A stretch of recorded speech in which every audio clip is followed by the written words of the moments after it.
All right, well, tonight as we resume our study on a history of the Baptists and the Bible they preserve, we are with part number 4, which is entitled The Missionary Zeal of the Early Baptists. And I'm going to begin by reading a passage from the Gospel of Luke, Luke 22, beginning in verse number 35. Jesus is talking to the disciples, and here's what he asks them.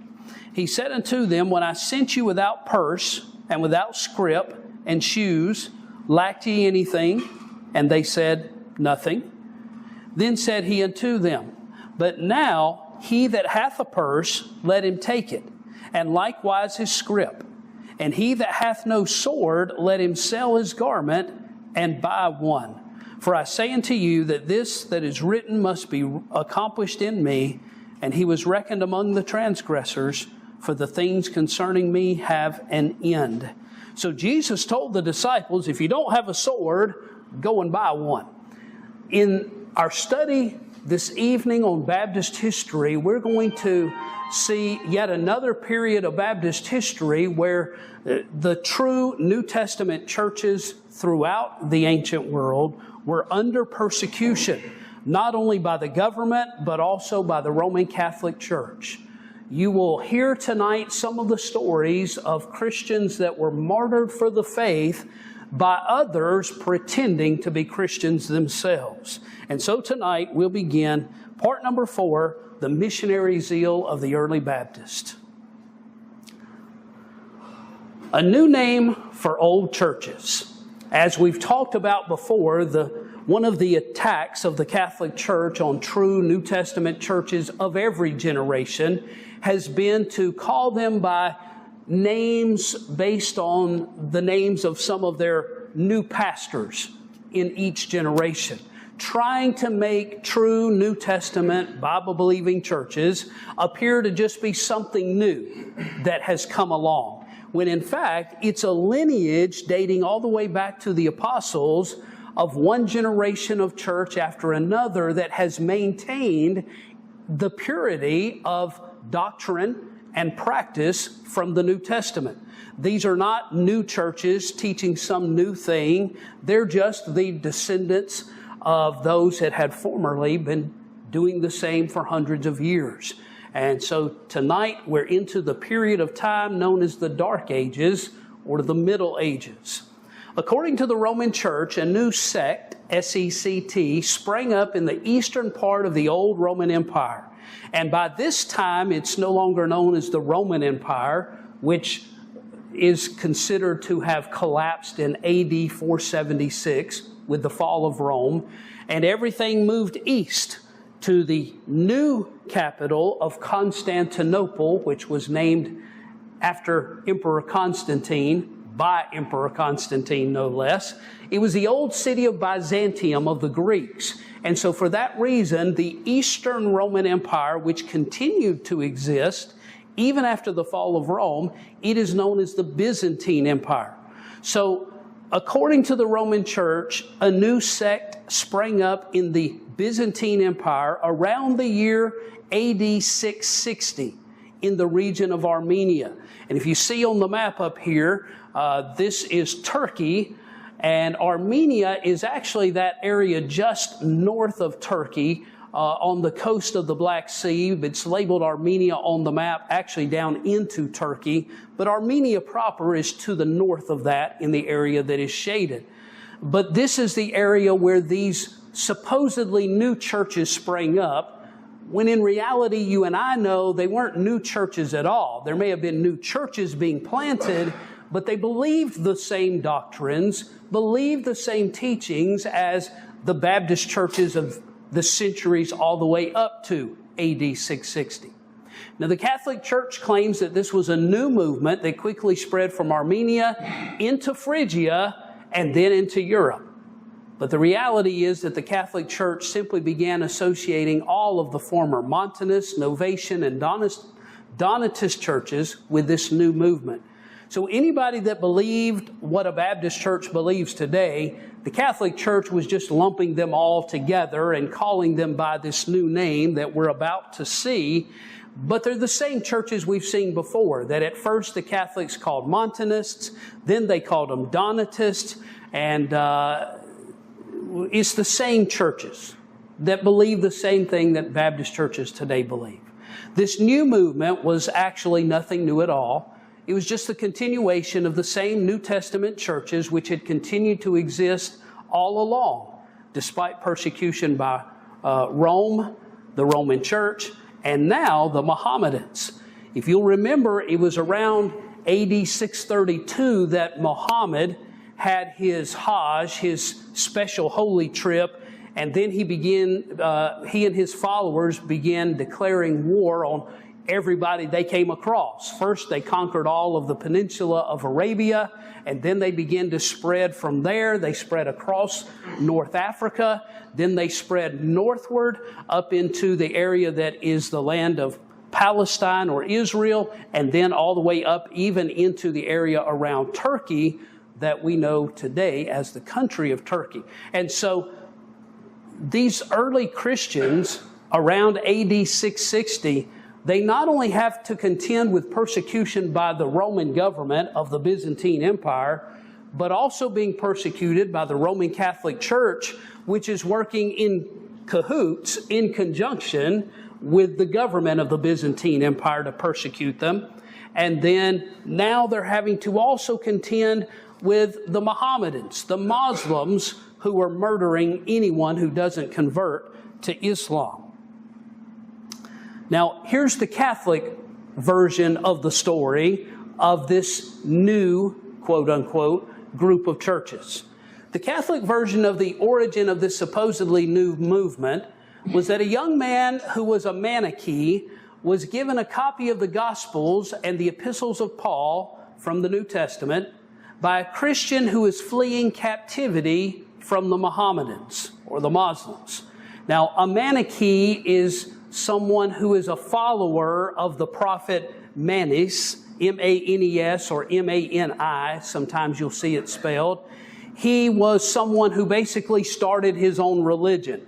And this fellow that started his own religion, he combined aspects of Zoroastrian dualism, the yin and yang type thing we see, as well as Buddhism and Gnostic Christianity. He was not a Christian in any sense of the word. He was a dualist. He believed there were two forces at work against one another, good and evil, and all of his religion was centered upon that, even though he pulled some aspects of different religions, including so-called Christianity, into his new religion.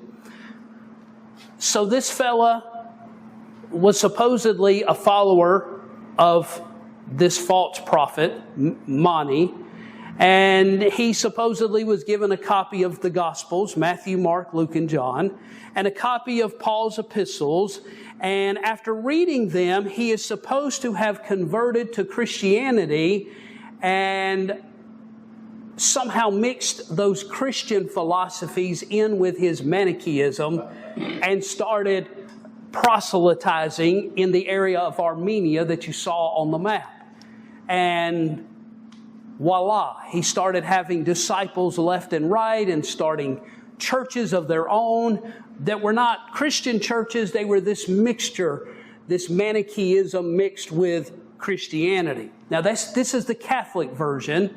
The fellow's name, according to the Catholics, was Paul. This is a young man named Paul. Not the Apostle Paul, but someone named Paul. And they claim that all of the churches that were started based on his mixture of Manichaeism and Christianity became known after him as Paulician churches. Well, the reality is this is just the Catholic Church doing the same thing we've seen them do over and over again, where they attempt to affix the name of Bible-believing churches to the name of a prominent pastor in order to make it look like this is just a cult following of some man claiming to have special revelations from God. The historian Edward Gibbon, who wrote the famous history on the decline and fall of the Roman Empire, says this of the Paulicians. The Paulicians sincerely condemned the memory and the opinions of the Manichaean sect. and complained of the injustice which impressed that invidious name on the simple votaries of St. Paul and of Christ. In other words, the noted historian Edward Gibbon says the Paulicians disassociated themselves from any notion that they were Manichees or followers of somebody who was a Manichee. They said, we are simply followers of Jesus Christ and the Apostle Paul. And of course, that's what we are today as well. But that's the Catholic version of the story. But the reality is, the Paulicians were not named after this fellow who was supposedly a Manichee. These churches were named after the Paul you and I are familiar with, the Apostle Paul, who wrote the majority of the books of the New Testament. While the Roman Catholic Church would like everyone in the past as well as today to believe that the Paulician churches were heretic Manichaeans following some fellow named Paul from Armenia, history tells a different story. The Paulician churches were in fact the descendants of those that were formerly called Novatians, Montanists, and Donatists by their Catholic enemies. In his famous work, The Decline and Fall of the Roman Empire, that same historian we just referenced, Edward Gibbon, who, by the way, was not a Bible-believing Baptist, he's just a secular historian, but he wrote this also about the Paulicians. The name of the Paulicians is derived by their enemies from some unknown and domestic teacher, that is, some guy named Paul from Armenia. But I am confident that they gloried in their affinity to the apostles to the Gentiles. In the Gospels and the epistles of St. Paul, his faithful follower investigated the creed of primitive Christianity. And whatever may be the success, a Protestant reader will applaud the spirit of the inquiry. He's acknowledging that the Paulicians themselves did not consider themselves the followers of Paul from Armenia, but of Paul the Apostle in the New Testament. The Paulician churches received the name that they did, not really because they were disciples of some obscure peddler of Manichee teachings named Paul, but because of the emphasis that they placed upon the writings of the Apostle Paul in the New Testament. Because Paul, in the New Testament, refers to himself as the apostle to whom the mystery of the church was revealed and the apostle to the Gentiles. His epistles, that is the Pauline epistles, form what is essentially the constitution and bylaws for every New Testament church from his day to ours. The importance placed upon Paul's epistles and their strict adherence to them is what caused these churches to be branded by their enemies as Paulicians. So you can take the Catholic version of where their name came from and crumple it up, throw it in the waste paper basket.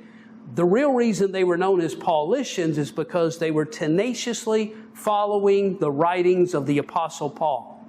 And in that respect, Baptist churches today are Paulician churches, because we understand that even though we love and respect the Gospels, which tell us about the life of Christ in the New Testament, it is the Apostle Paul that the Lord gave the recipe, the manual, if you would, for the New Testament church.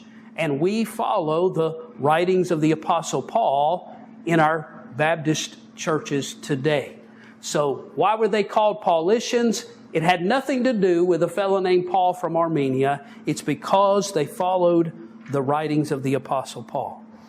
So what did these churches believe?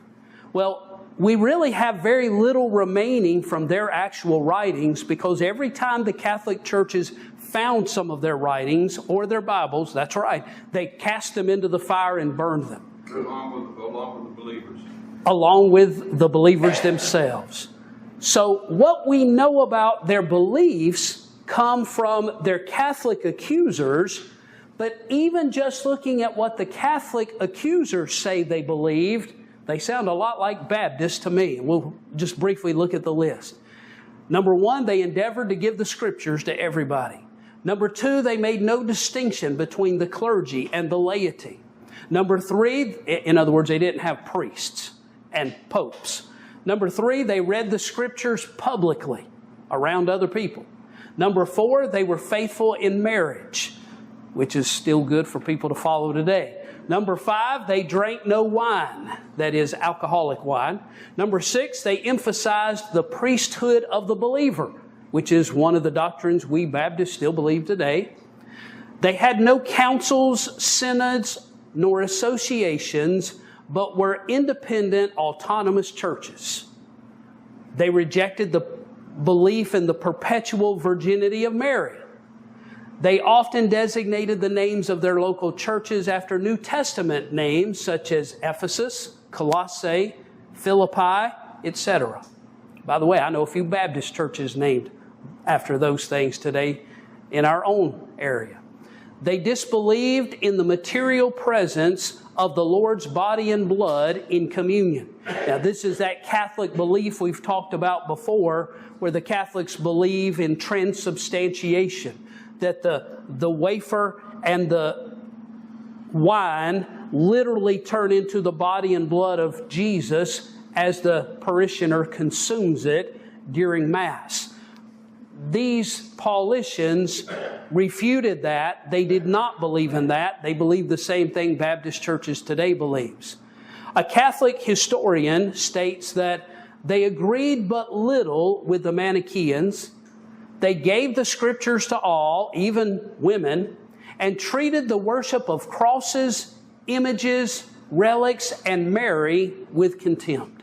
In other words, they did not venerate crosses or relics. They didn't pray to Mary, worship Mary. They believed just like Baptist churches believe today. The Paulicians were the Baptist churches of their day. So here comes the persecution. Quoting an earlier historian, the famous Baptist historian Thomas Armitage of the 19th century wrote this of the Paulicians. Virtually all that remains of the creed of this faithful people is the self-condemning testimony of their persecutors from the Church of Rome, because the Roman emperors, at the behest of the Roman bishops, committed their books to the flames. And if any person be found to have secreted them or hidden them, he was to be put to death and his goods confiscated. From AD 832 to 846, 14 years, in that short 14 years, the Byzantine Empress Theodora had more than 100,000 Paulicians put to death for their quote-unquote heresy against the Catholic Church.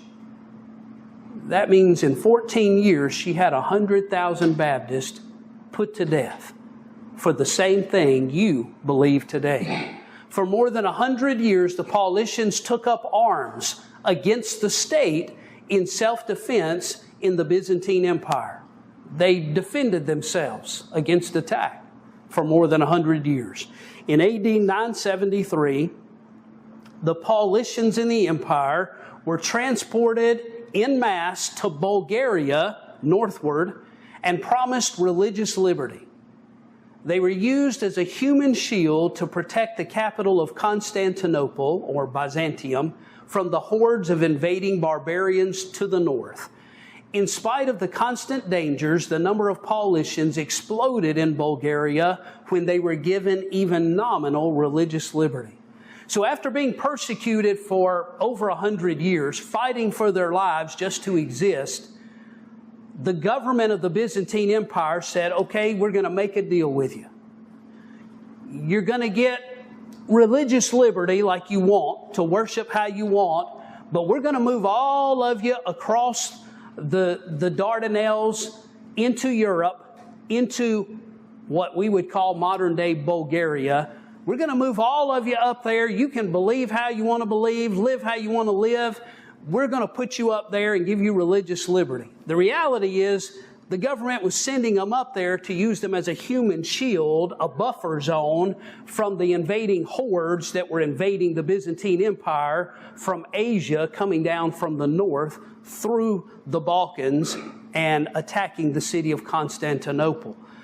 They were not in any way interested in giving these people religious liberty. And the reality is, even though they were promised religious liberty, they were still persecuted even after getting to Bulgaria. but they were so far removed from Constantinople, the capital, they had at least some religious liberty just because there wasn't anyone keeping an eye on them as closely in Bulgaria. So when they get to Bulgaria and they actually are able to practice their religion and start churches without persecution as much, their churches began to grow.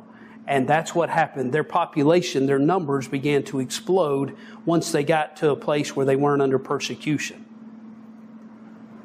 From there, they begin to spread out. Despite the persecution by the state and the Roman Church, Paulician churches sprang up throughout much of Europe from the 9th to the 14th century. So that would be from the 800s to the end of the 1300s. Some of the different names given to the Paulicians in different places are as follows. The Bogomils, that's the name that was given to them when they were in Bulgaria that you see on the map in Europe, right across from Turkey. The Paulicians who were transported to Bulgaria grew in number and were known by the name of Bogomils, which means the dearly beloved of God. Some of them moved to southern France, which at that time was still known as Gaul, G-A-U-L.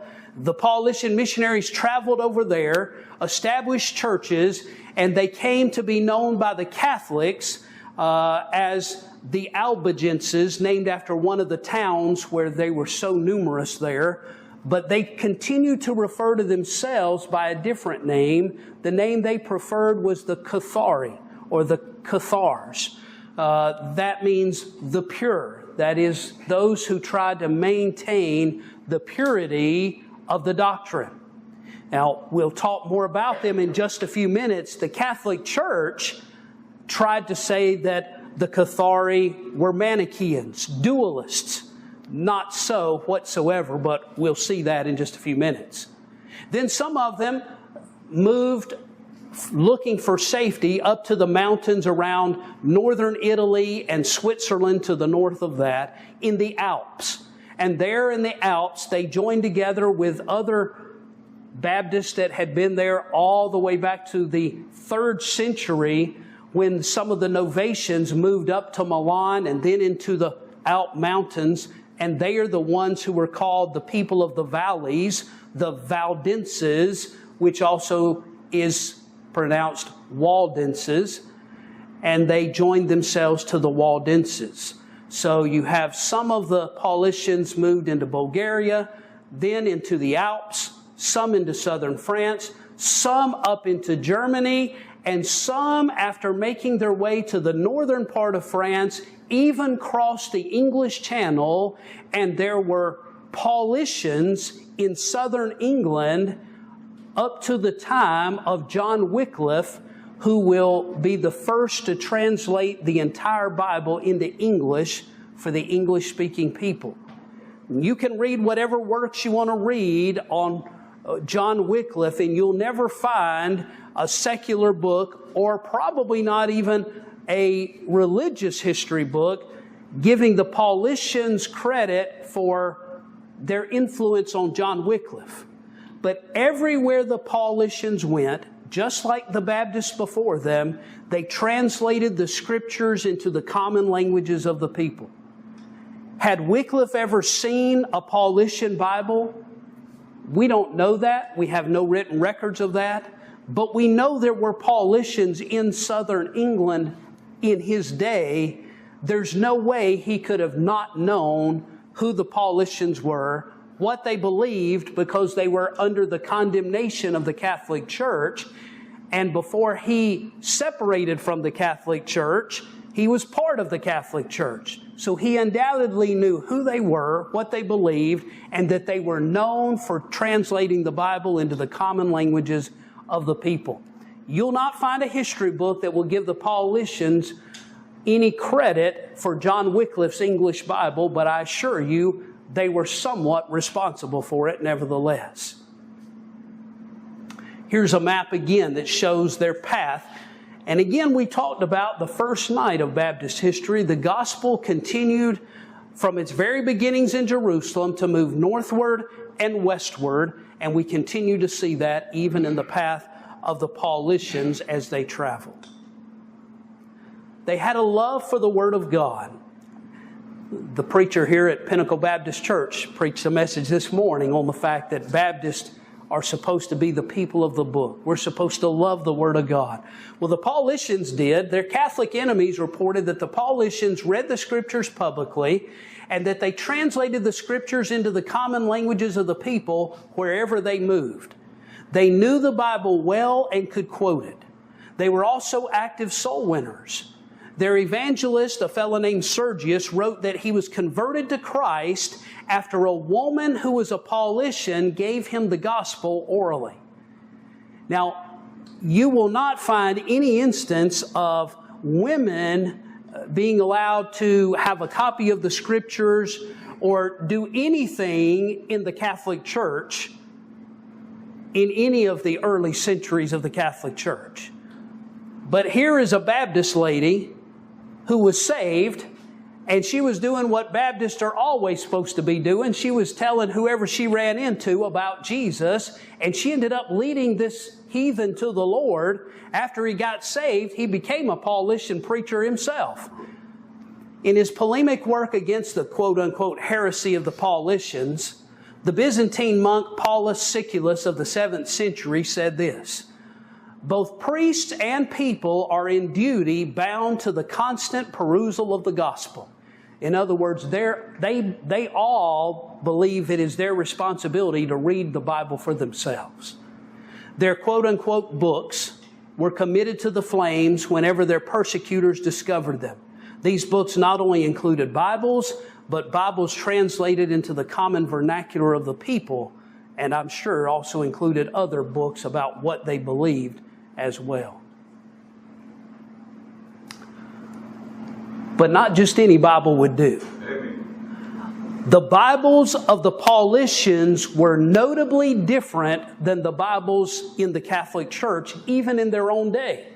Now, what we're about to see and read for ourselves from history would make you think these were fundamental independent Baptists of today, but we're talking about Baptists of the 8th, 9th, 10th centuries who realized in their own day that the Catholic Bibles had become corrupted intentionally, and they refused to use Catholic Bibles, and they trusted those that had been preserved by their own churches throughout the centuries. Now, this is important because it's still an issue today, and it's important that we understand that Baptists, even 1,000 years ago and more, realized that the enemy had intentionally corrupted the Word of God and had a totally different line of Bibles than the ones Baptists were using even then. Their Bibles were not the same as those of the Catholic Church. Besides the fact that the Paulician Bibles were often translated into the common languages, their Bibles were distinctively different in text, that is, in the content, than those of the Roman Catholics of their day. The Baptist historian of the 19th century, Faber, says this, quote, "Nor did they only possess it," that is the New Testament, "thus far numerically complete. What is absolutely and inherently fatal to the malignant calumny of their pretended Manichaeism, they possessed it likewise, as their hostile historian himself admits, free from all interpolation and erasure and corruption," in the precise words of the genuine copies. What he's saying is that the Catholics accused them of being Manichaees, dualists, but in reality, these people held tenaciously to the New Testament. And anything that wasn't in the New Testament, they threw it out. It wasn't a part of what they believed. He again says, quote, "Nor did they derive their scheme of doctrine from a mutilated or interpolated or corrupted New Testament. The ancient Gnostics and Marcionites and Manichaeans, conscious that their own allied systems and the genuine gospel could not subsist together, were notorious for their unprincipled erasures and adulterations." What he is saying is that the Paulicians acknowledged that the Catholics and the Bibles they were using had all been corrupted. They had taken out the things they didn't want, added the things in they wanted, changed the things that were still there. But the Paulicians had remained true to an exact word-for-word copy from the Greek and Hebrew manuscripts they had inherited from the Baptist churches before them. These Anabaptist churches, the Paulicians, were different than the Catholic Church. And so too were their Bibles different than Catholic Bibles. These were New Testament churches, and their Bibles were the preserved New Testament text from the days of the apostles. The Paulician manuscripts were those that were copied and recopied from the original autographs that dated all the way back to the apostles. No one has any originals today. No one had any originals in the 8th, 9th, or 10th century. What they had were copies. But the copies of the Paulicians were the ones that had been copied all the way back to those churches started by the Apostle Paul in the beginning. The Paulician manuscripts became known as the Byzantine family of manuscripts, and even today are the basis for what is called the majority text, or Erasmus's Textus Receptus, from which our King James Bible was later translated. The Paulician manuscripts became the basis for all Baptist groups throughout Europe during the Dark Ages up to the Protestant Reformation and Erasmus' publication of his Textus Receptus. It is to the Paulicians that we owe a debt of gratitude in being used of God to preserve His Word for us today. Had the Paulicians not faithfully preserved accurate copies of the Bible, the Waldenses after them would not have had them, and Erasmus and the Reformers would not have had them. All we would have had would have been Catholic manuscripts that were corrupted. The Paulicians are the ones God used as the human instruments to preserve His Word throughout the Middle Ages. Here now is a map. It's 60 seconds long. It shows the spread beginning over here in Armenia. If I can get it to play, we'll watch it. You'll see that they begin in the area around Armenia, and they spread into what is known as Phrygia. We've seen that with the Montanists and with the Donatists previously. From there, they were forced to move to Bulgaria by the Byzantine government. They were known as the Bogomils there. Some of them, we're told, went to southern France, Gaul, and became known as the Albigenses, or calling themselves the Cathari. Some of them joined themselves to the Waldenses in the Alps.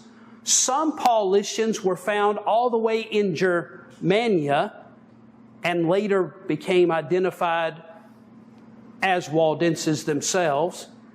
Some of them migrated from southern France to northern France, and from there they crossed the English Channel into southern England and became known as Lollards, right along with the followers of John Wycliffe in the 14th century. Known as what? Lollards, Lollards, spelled just like collards, but with an L at the beginning. There was a Baptist explosion in southern France. In that part of southern France where you just saw on the map that many of the Paulicians spread as missionaries during their persecutions in the Byzantine Empire, once they got to southern France, they found there many churches that had never fully integrated with the Roman Catholic Church.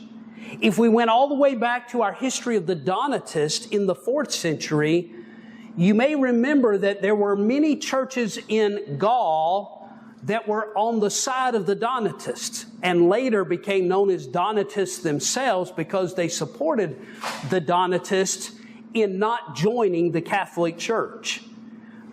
When the Paulician missionaries got to southern France, they found the remnants of those churches still in existence then. And with the missionary efforts of the Paulicians, those churches began to grow and people began to get saved. There had already existed, back to the days of Emperor Constantine, a large number of churches in southern Gaul who had refused to associate with the apostate hierarchy which became the Roman Catholic Church. But the missionary efforts of both the Donatists of North Africa and the later Paulicians from Bulgaria and Thrace had resulted in as many as half the occupants of southern France becoming Baptist by the beginning of the 12th century, that is by AD 1100.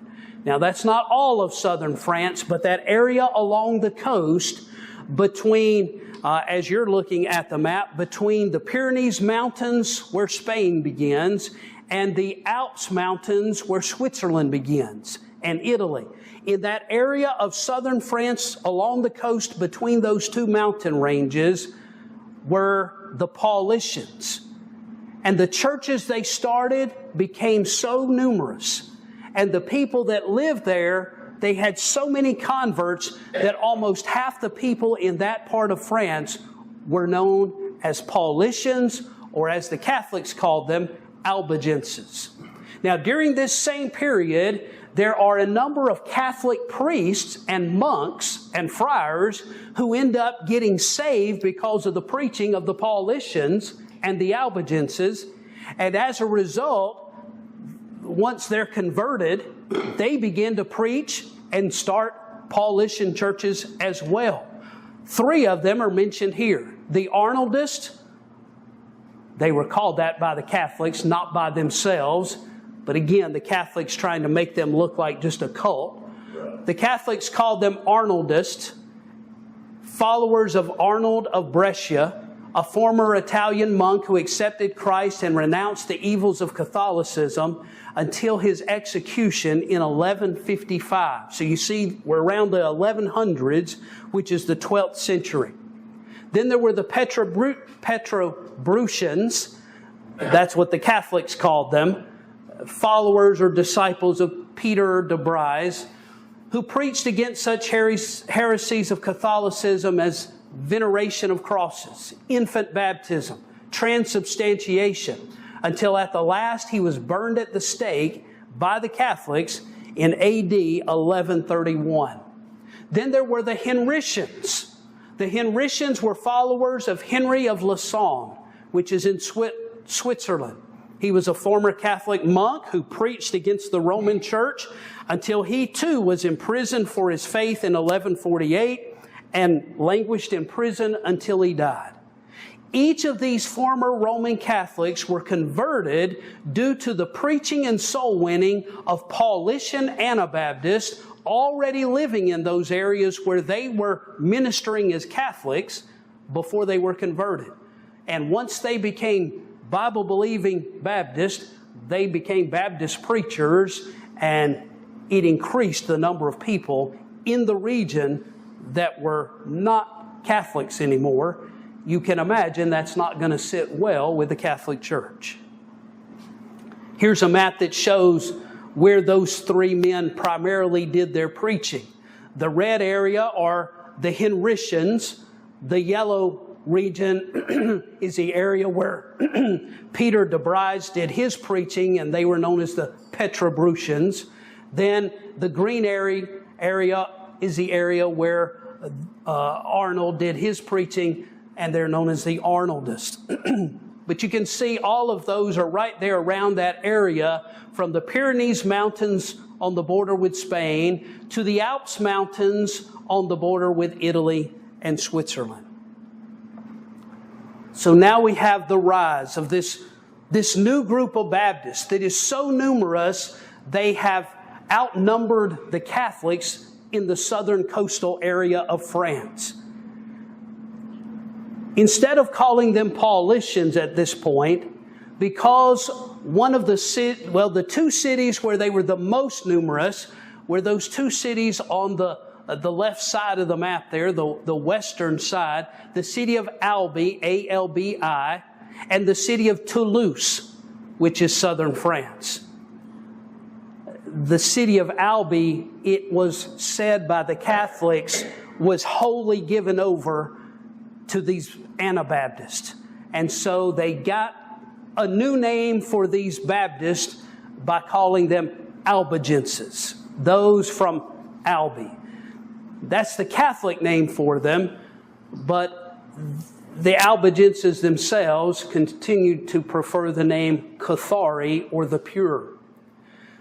As with each of the groups we've already seen, these New Testament churches in southern France were merely a continuation of the line of New Testament churches which went all the way back to the days of the apostles, in spite of attempts by the Catholic Church to make them look like just some new group that had sprung up.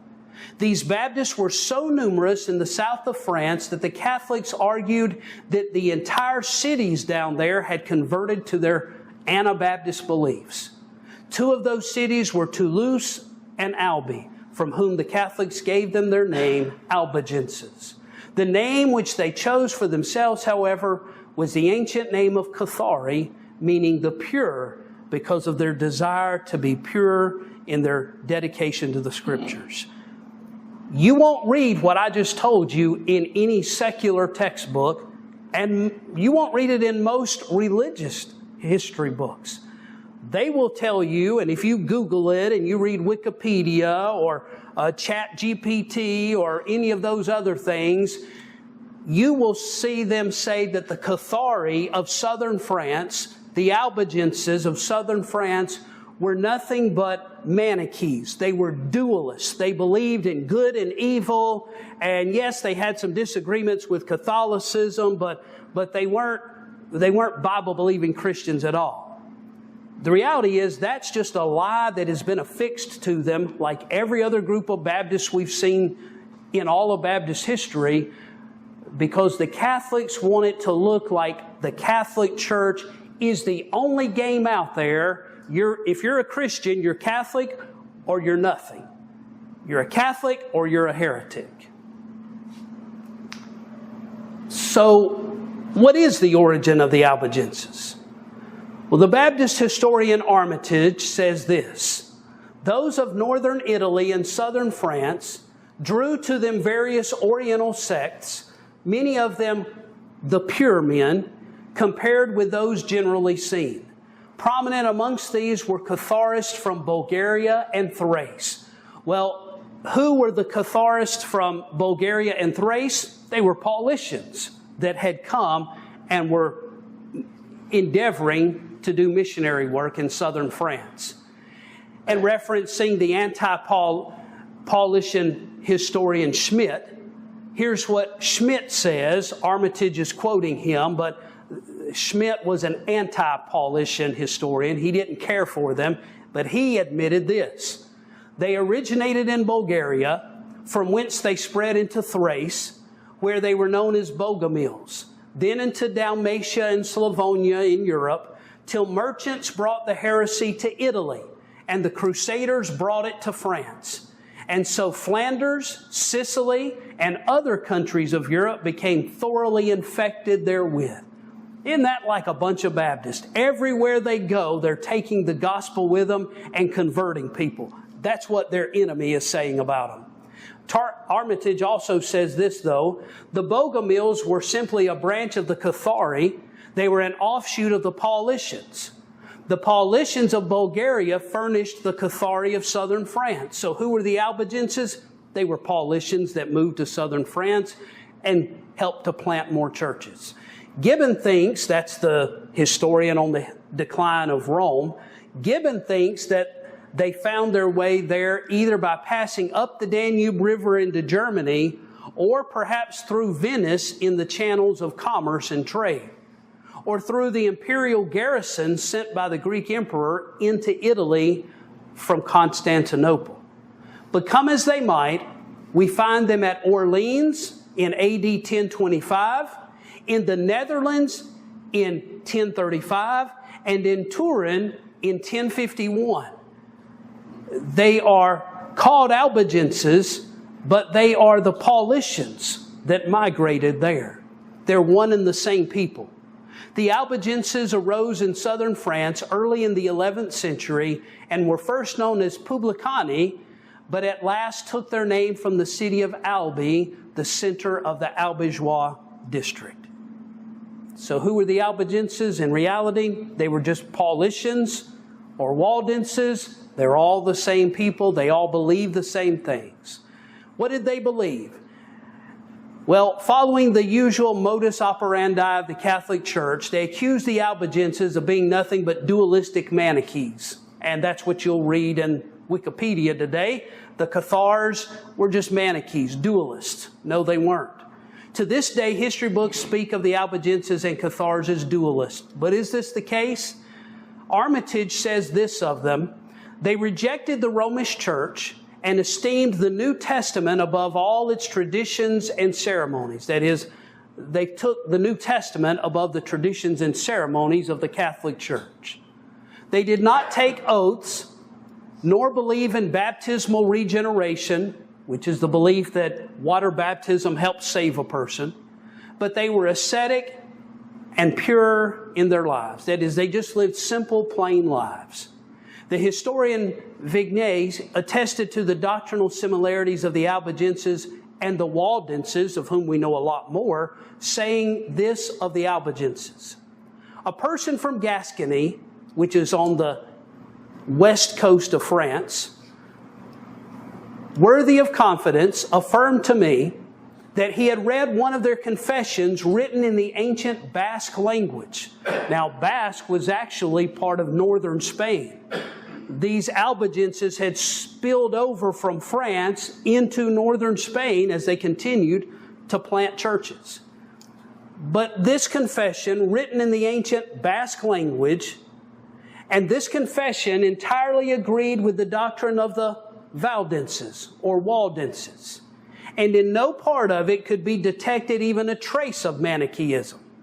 In it, they expressly declare that they received the canonical books of the Old as well as the New Testament, and that they reject every doctrine which either is not founded upon the Old and New Testament or which contains anything contrary to them. Whence, upon this principle, they profess to repudiate and condemn all the ceremonies and traditions and ordinances of the Roman Church, saying that she is a den of thieves and the harlot of the apocalypse. In other words, these were a bunch of Baptists calling the Church of Rome the harlot of the book of Revelation. Sounds a lot like your Baptist preacher, by the way. These Albigenses were Baptist. What happens when people get saved? Well, you know from your own life, but they increased so rapidly that they drove the Catholic priests from their churches, of which they took possession, forming schools and congregations of their own. Boy, that's great. That's like shutting down the bar down the road because so many people are getting saved and turning it into a church. Well, they were putting the Catholic priests out of business. Nobody was going to Mass anymore, so they ran the Catholic priest in town out of town and took over the Catholic building there and turned it into a Baptist church. As soon as the misnamed Manichaeans from Lombardy and the East make their appearance upon the stage, a totally different scene rapidly develops itself. The strangers, it is true, were a mere handful, but then they were a well-disciplined handful, accustomed to act together in concert and to move with a common object. But then their compactness and admirable fitness for missions no less appear from the concurring statement of the same writer, that along that whole line of country, that is southern France, planted here and planted there, they had 16 churches. Their local proselytes, whom they styled as believers, were absolutely innumerable. When the immigrating Paulicians first appeared in that country, the people were already predisposed to resist papal authority and were already inclined to maintain what the pontificals were pleased to call heresy. That's the Baptist historian Faber. He says that the Paulicians that moved to southern France were such soul winners and so determined in what they were doing that they worked together, very soon had established 16 churches throughout southern France, and their converts were so numerous that they were running the Catholics out of business. I'd like to see us do that in Griffin, Georgia. Rome filled with rage. The Roman church was filled with rage that the Baptists in southern France were growing so rapidly. In many of the cities and towns, Catholic priests reported that no one was even attending Mass anymore and that there were no parishioners making confession any longer. This growth of the Albigenses spread from the Alps in Switzerland and Italy in the east to the Pyrenees Mountains bordering Spain in the west and even into the Basque region of northern Spain. Despite thousands being burned at the stake and Bibles being confiscated and burned by the Catholics, these Baptists continued to grow in number. You see the burning at the stake of one Albigensian pastor. So what does the Catholic Church do? They did the same thing they did against the Mohammedans. They called for a crusade. Not against Muslims, but against Christians. So-called Christians calling for the death of other Christians. Of course, we know the Catholic Church isn't Christian, but they claim to be. From 1022 to 1163, the Catholic Church called a total of 8 councils against the Albigenses in which they called for them to be imprisoned and their property confiscated. But the Albigenses were so numerous in southern France, and their numbers included so many of the local officials in all the cities and towns, that the Catholic Church couldn't get anybody to carry out the orders.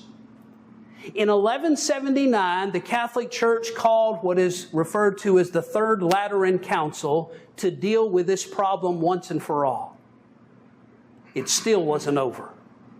In 1209, Pope Innocent III, what a name for the Pope who's about to be responsible for the murder of thousands of people, Pope Innocent III called for the Albigensian Crusade and for the extermination of the Albigensian Baptists, and he offered their lands in southern France to any loyal Catholic nobility who would act upon his orders and massacre the Baptists that were there.